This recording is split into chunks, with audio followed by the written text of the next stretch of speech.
Après les présidentielles, il faudra à la France des députés au fort tempérament. Des députés qui seront forts de leurs convictions pour notamment reprendre le pouvoir parlementaire. Bien, c'est sous le soleil, le lancement de ma campagne, un lancement joyeux avec beaucoup de personnes autour de moi qui croient en moi, qui sont satisfaites de mon bilan, qui me donne aussi une fierté par rapport au travail que j'ai fait, aussi bien ici avec les élus qui ont bien voulu travailler avec moi, pas tous, mais surtout avec les habitants. Mon travail a été passionnant, mais je n'ai jamais perdu de vue que la mission du député était de légiférer, de faire la loi.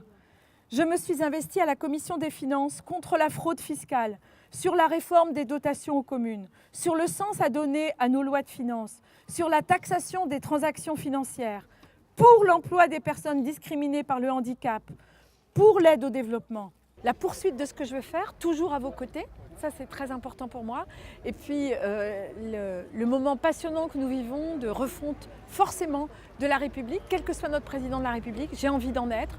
J'ai envie d'être cette députée qui va peut-être transformer la Ve République ou créer une Sixième République, qui va renouer avec les citoyens et qui va insister sur l'urgence sociale, écologique et surtout démocratique. Je m'engage sur l'exemplarité, pilier de la citoyenneté et de la démocratie. Ça n'est pas un nouvel engagement. Je ne déjeune jamais aux frais d'un chef d'entreprise afin d'éviter tous liens amicaux susceptibles d'altérer mon jugement. J'ai eu 2 cadeaux en 5 ans, un bouquet de fleurs et des chocolats. Je n'ai pas eu besoin de les déclarer à la Haute Autorité de la Transparence que nous avons mis en place après la malheureuse affaire Cahuzac, car leur valeur était inférieure à 150 €. Je n'embauche ni ma famille, ni mes amis proches, mais surtout, mes collaboratrices travaillent.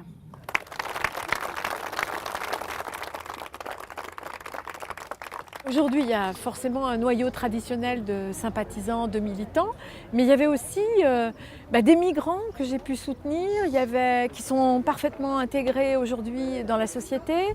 Il y avait des personnes du monde associatif. Cette diversité me donnait la force, l'élan, la joie d'y aller et je me sens portée par eux aujourd'hui, c'est super.